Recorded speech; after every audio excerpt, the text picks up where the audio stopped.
en el recorrido que va haciendo, Freire se encuentra con la lectura del joven Marx, y recupera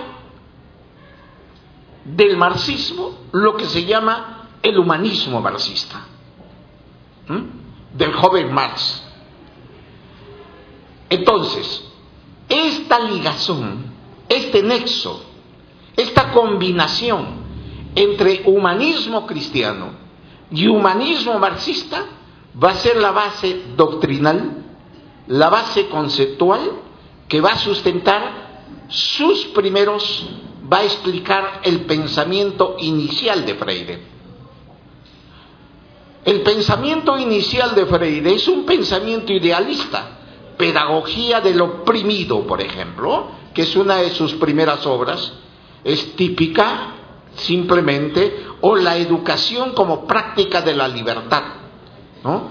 Es una visión libertaria, digamos así, en educación a lo Carl Rogers, ¿no?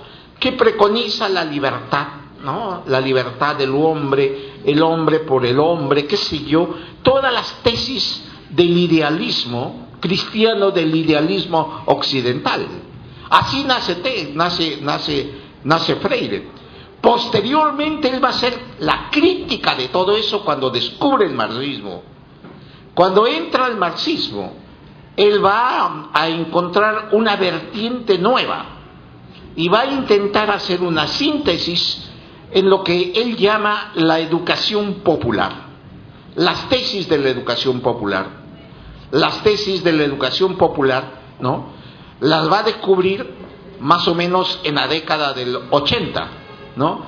En su texto de Cartas de Guinea y Bissau, él traduce una posición más radical en una perspectiva más de humanismo marxista y cada vez menos de humanismo cristiano.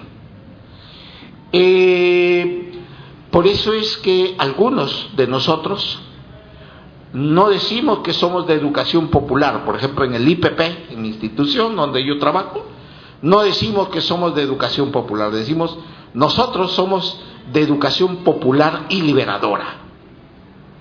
¿Por qué? Porque la educación popular está teñida de ese nexo entre humanismo cristiano y humanismo marxista. Y esto aquí viene una crítica que a algunos no les gusta. Por ejemplo, hemos discutido duro con algunos brasileños que estuvieron acá, ¿no? Cuando yo planteé la siguiente tesis, que eso, hasta ahí todos los freirianos te aceptan, que la idea central de Paulo Freire tiene como fundamento el humanismo cristiano y el humanismo marxista. En un primer momento, más el humanismo cristiano que el humanismo marxista, y en un segundo momento ya el viejo Freire, digamos, acepta más el humanismo marxista y va cada vez menos acentuando el humanismo cristiano. Esto que aparentemente suena bonito, a mi modo de entender, ¿no?, hay una laguna muy fuerte en esta tesis, que tiene que ver con las tesis, por ejemplo, de lo que ahora en el debate contemporáneo en América Latina, en términos teóricos tenemos algunas, digamos, coincidencias y discrepancias, por ejemplo, ¿con quién? Con Peter McLaren o con Henry Giroux en la pedagogía crítica. ¿Por qué? Por lo siguiente, porque este humanismo, esas tesis de educación popular como síntesis del humanismo cristiano y del humanismo marxista, o la pedagogía crítica como síntesis de la crítica que proviene del marxismo y de la crítica que proviene del cristianismo, esas dos vertientes resultan siendo como que paradigmas del mundo occidental y cristiano. el marxismo es un paradigma occidental. En palabras de Quijano, de Aníbal Quijano, sería un paradigma eurocéntrico, tan igual como el cristianismo, un paradigma eurocéntrico. Es decir, que nuevas formas de articulación de la colonialidad, de una visión colonial del pensamiento, ¿no?, es la aceptación acrítica de este planteamiento, ¿no? Sino, ¿por qué? Porque seguimos respetando un enfoque colonial y colonizante. Pensar que, por ejemplo, nuestro pueblo, el pueblo latinoamericano, el pueblo indígena, no tenía un enfoque humanista. También lo tiene. También tiene un enfoque humanista, que podríamos llamarle es un humanismo indigenista. Nuestros hermanos shipibos, ¿acaso no tienen un enfoque humanista? Nuestros hermanos aymaras, nuestros hermanos ashuar, nuestros hermanos ashánicas, ¿no tienen un enfoque humanista? Claro que lo tienen. ¿Y por qué queda esto supeditado a una suerte de colonialismo de izquierda? Con un colonialismo vestido para el cambio, pero que finalmente asume un nivel de interculturalidad, pero una interculturalidad no crítica, sino una interculturalidad eurocéntrica, que en el fondo busca imponer el saber occidental a nuestros niños.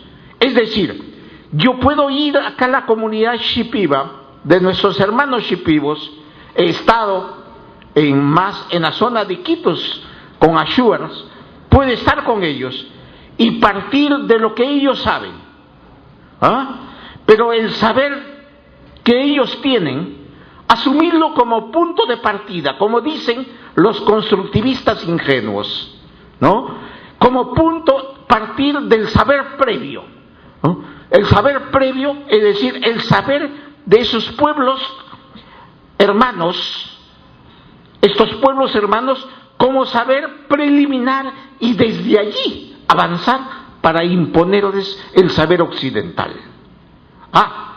Entonces esto resulta siendo una suerte de artimaña, de nueva manera de colonizar a nuestro pueblo a través de la práctica educativa. Esto me parece que es un punto muy importante a analizar, a ir más allá del pensamiento de Freire. No quiero decir estar en contra del pensamiento de Freire, sino complementar el pensamiento de Freire. Yo la última vez que lo he visto, conversábamos, no lo tenía muy claro todavía esto, ¿no? Confieso que no lo tenía muy claro, pero ya de alguna manera se esbozaba y me decía, esto está muy bien, y era una pista nueva, ¿no? Entonces ahí yo les planteo, por un lado, la recuperación de la pedagogía del diálogo, ¿no?, que nos postula Paulo Freire, pero al mismo tiempo críticamente señalar que el fundamento de esa pedagogía del diálogo está en una visión humanista y humanismo que se resume en el humanismo cristiano y en el humanismo marxista, pero que per se esos dos humanismos son parámetros, son paradigmas occidentales eurocéntricos, y que para superar esa suerte de colonización desde el pensamiento crítico de la izquierda hay que avanzar a un nuevo replanteamiento que conlleve a recuperar también el humanismo indigenista, ¿no? Este es un primer punto que yo quería ponerlo, que me parece importantísimo que en la Universidad de Ciencias y Humanidades, que asume esta facultad, el criterio y el enfoque de interculturalidad, si no entra a un debate de este tipo, creo que estamos haciéndole cosquilla al proceso de colonización. Estamos asumiendo la interculturalidad como lo asume el Banco Mundial, como un supuesto diálogo de saberes, pero dentro de un marco de desigualdad, de explotación, de inequidad. Es decir, asumir la cultura como algo del pasado y no del presente, en una suerte de dicotomía cultura-desarrollo. En un determinado momento, ¿no?, también la oligarquía dejaba que los indígenas pudieran bailar. Una de sus primeras tesis fue irse contra lo que él llamaba la educación bancaria. La educación bancaria no de diálogo. El diálogo significa relación de sujetos. La educación bancaria, dice Freire, ¿no?, en Pedagogía del Oprimido, ¿no?, él va a plantear de que la educación bancaria es cuando el profesor agarra al estudiante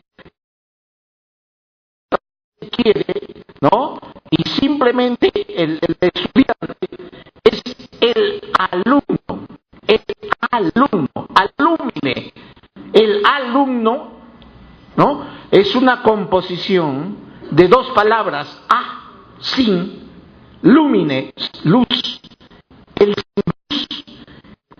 alumno, ¿no?, el alumno que nada sabe y que yo le voy a imponer todo, ¿no? Es todo el enfoque de la pedagogía de heteroestructuración, ¿no?, que Luis no llamaría una propuesta de pedagogía de heteroestructuración, es decir, donde el saber externo se impone al sujeto y considera el alumno, ¿no? Freire no va a llamar nunca alumno, va a llamar educando, estudiante. Prohibido hablar delante de Freire de alumno, prohibido, porque significa alumno, alumine, el que está sin luz. Es un objeto y no es un sujeto. Para Freire, la relación de diálogo supone tener sujetos, supone tener personas, la persona que enseña y la persona que aprende, el sujeto que enseña y el sujeto que aprende. Y por lo tanto, si son sujetos, tienen derechos del sujeto que enseña y derechos del sujeto que aprende, ¿no? No puedo confundir, como los conductistas confunden, que hay un proceso enseñanza-aprendizaje, ¿no? Porque estaríamos casi como que mecánicamente asumiendo que ahí donde hay alguien que enseña, hay alguien que aprende, y ahí donde alguien que aprende, alguien que enseña, como si fuera un proceso unívoco, y no lo es, sino son sujetos diferenciados con condiciones diferenciadas y son sujetos cada uno con sus propias peculiaridades, ¿no? Entonces es el sujeto que enseña y el sujeto que aprende. Si no hay sujeto que enseña y no hay sujeto que aprende, si solamente tengo sujeto que enseña y objeto que simplemente aprende, es una cosa que se deja manipular, a quien yo le lleno de conocimientos, ¿no?, lo que tengo. La persona no es tratada como sujeto, sino simplemente de manera cosificada. Si esto es así, no hay una relación de diálogo para Freire. Tiene un texto muy lindo Freire, La pedagogía del diálogo, en la cual justamente entra a estudiar una tesis que después la desarrolla en su texto Pedagogía de la autonomía.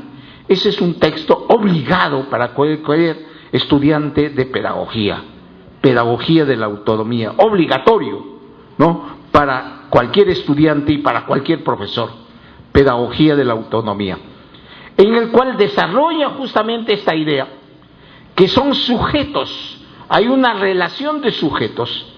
Ahora bien, si esto es así, el sujeto que enseña tiene derechos y el sujeto que aprende también tiene derechos. Yo como profesor soy un sujeto que enseño, tengo derechos. Por ejemplo, derecho a la estabilidad laboral. Pero el estudiante, el educando, también es un sujeto que tiene derechos. Tiene derecho, por ejemplo, a tener un buen profesor. Un buen profesor. Si yo soy el SUTEP, dirigente del SUTEP, y me abandero solamente en la defensa férrea y cerrada y mecánica de los derechos del sujeto que enseña, olvidando los derechos del sujeto que aprende, a la larga me vuelvo un estratega de la cosificación en educación. Ya no estoy tratando al estudiante como sujeto, sino como simple objeto. ¿Por qué? Porque yo tendría que respetar al estudiante que tiene derecho a tener una buena educación, un buen profesor, y si acá hay un mal profesor, tienen que sacarme a mí. No puedo entornillarme yo acá, porque el estudiante tiene derecho. Por eso, cuando en la ley de carrera pública magisterial se discutió eso en el Congreso, yo recuerdo que fuimos a discutir esto y ganamos, pero pudieron más los políticos que las concepciones.